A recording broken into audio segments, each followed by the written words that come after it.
am a married woman and my husband's name is Daniel.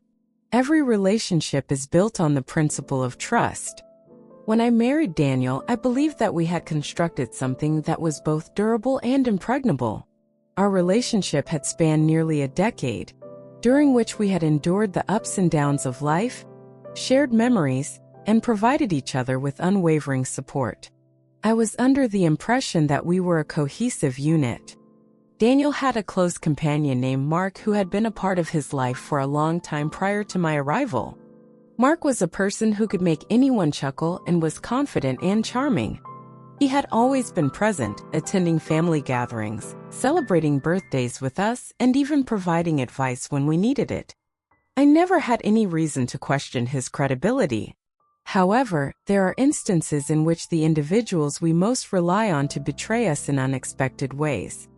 It originated as a straightforward concept, a weekend retreat with friends at a cabin located near the lake. The concept was to temporarily isolate oneself from urban life, unwind, and appreciate the beauty of nature. Daniel was enthusiastic, and I too was anticipating my time away. The initial evening at the cabin was tranquil.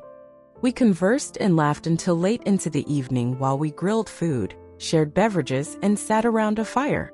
People gradually began to withdraw to their apartments one by one. Daniel was the first to depart as he was fatigued from driving.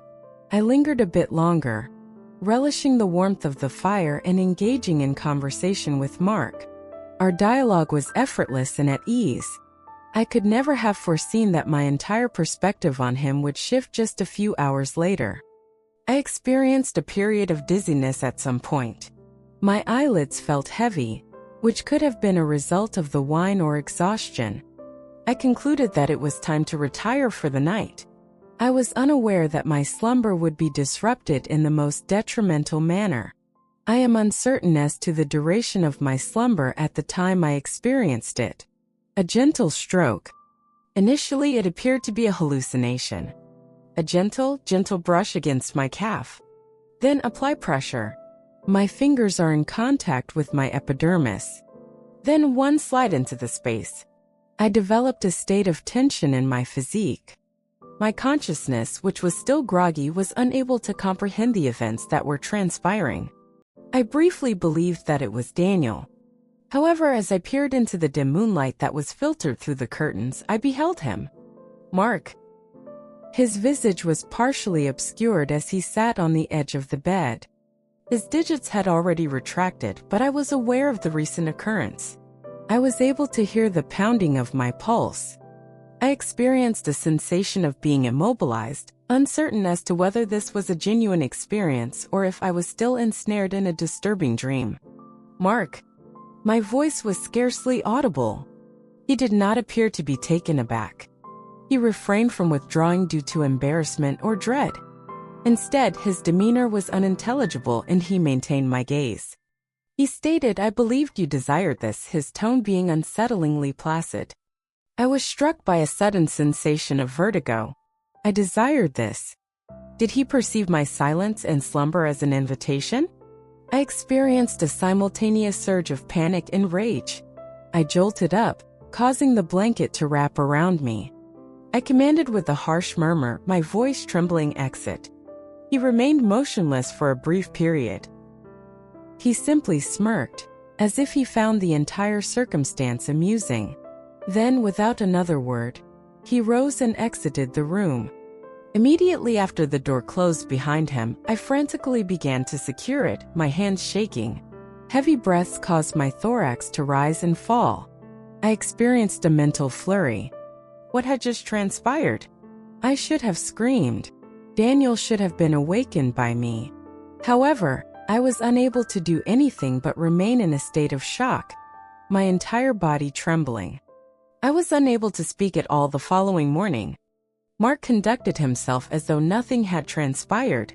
He chuckled, joked with his peers, and engaged in conversation with Daniel as if everything were unremarkable. Observing him caused me to experience nausea. I was repulsed by his continued presence in close proximity to me, as if he had not just intruded upon my personal space. I desired to inform Daniel.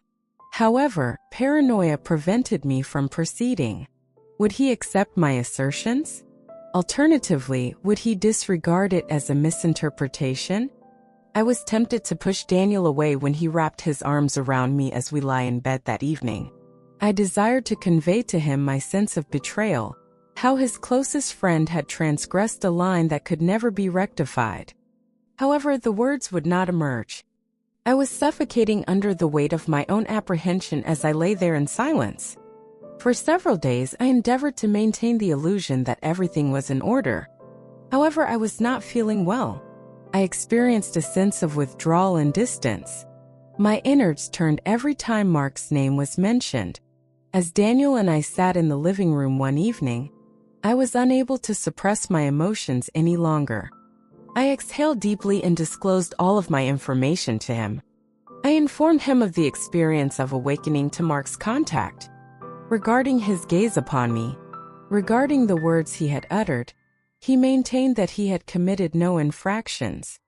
Daniel's expression became more stern as he continued to listen. His hands tightened and his jaw clenched. I anticipated fury. I anticipated that he would promptly contact Mark to request an explanation. But instead, he exhaled slowly and asked, "Are you certain?" It is possible that there was a simple misunderstanding, a misinterpretation.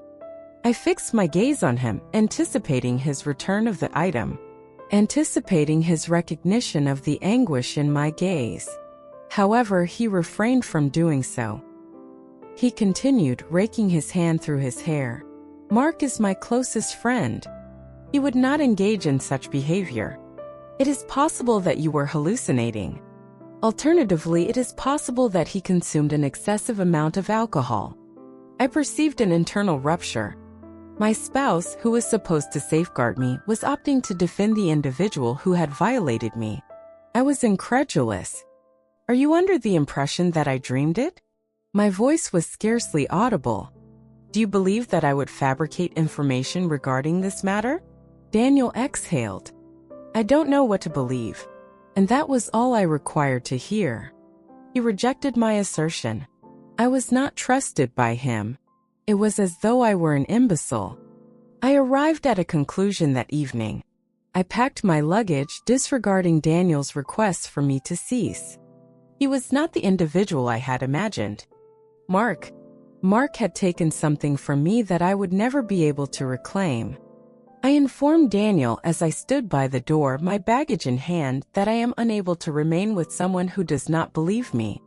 I am entitled to superior treatment. I departed on that note. From Mark. From Daniel. From a marriage that was already irreparable. I made the decision to prioritize myself for the first time in a long time. I never glanced back. If you have ever experienced a situation in which someone violated your trust, please be aware that you are not alone. You are not accountable.